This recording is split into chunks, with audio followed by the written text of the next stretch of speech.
Saya menjemput Yang Berhormat Datuk Seri Yang Berhormat Datuk Seri Dr. Haji Zulkifli. Terima kasih Datuk Seri Yang di-Pertua. Assalamualaikum warahmatullahi wabarakatuh. Soalan saya nombor 10, Speaker. Terima kasih. Yang Berhormat Timbalan Menteri. Bismillahirrahmanirrahim. Assalamualaikum warahmatullahi wabarakatuh. Datuk Yang di-Pertua, terima kasih kepada Kuala Selangor yang membangkitkan soalan ini bersama dengan Pulai. Datuk Yang di-Pertua, saya mohon izin untuk menjawab bersekali dengan pertanyaan nombor 22 bertarikh 23 November 2021.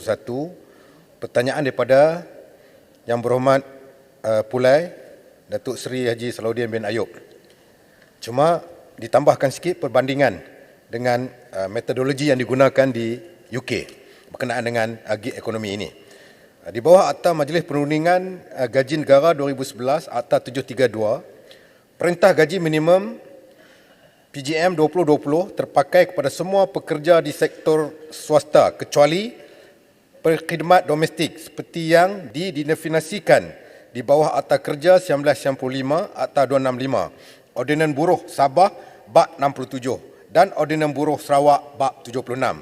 Secara amnya, takrifan pekerja di bawah Akta 265, Ordinan Buruh Sabah Bab 67, Ordinan Buruh Sarawak Bab 76 adalah individu yang terikat di bawah satu kontrak perkhidmatan dipanggil Contract of Service dengan pihak majikan.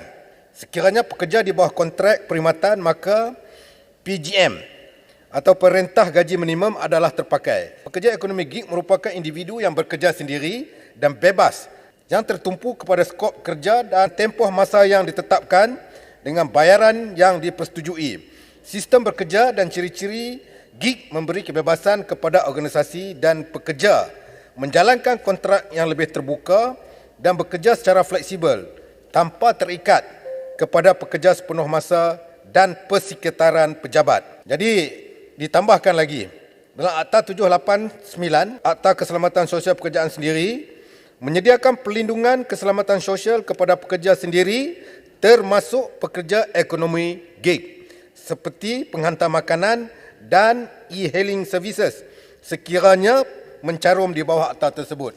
Perbandingan di UK, di United Kingdom yang dibangkitkan oleh Yang Berhormat Pulai, pekerja ekonomi gig telah mendapat perlindungan gaji minimum susulan ketidakpuasan kadar upah penghantaran yang berubah-ubah.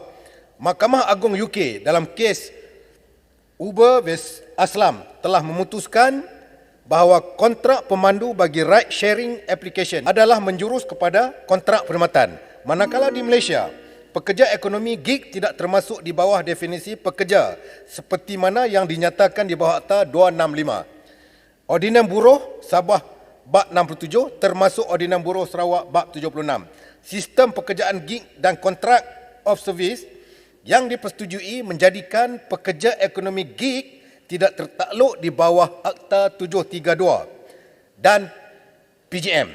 Setakat ini tiada rekod atau pemfailan kes buruh berkaitan golongan pekerja gig yang boleh digunakan sebagai test kes ataupun penanda arasan yang membolehkan pekerja ekonomi gig menikmati manfaat seperti pekerja di bawah definisi Undang-Undang Buruh di Malaysia.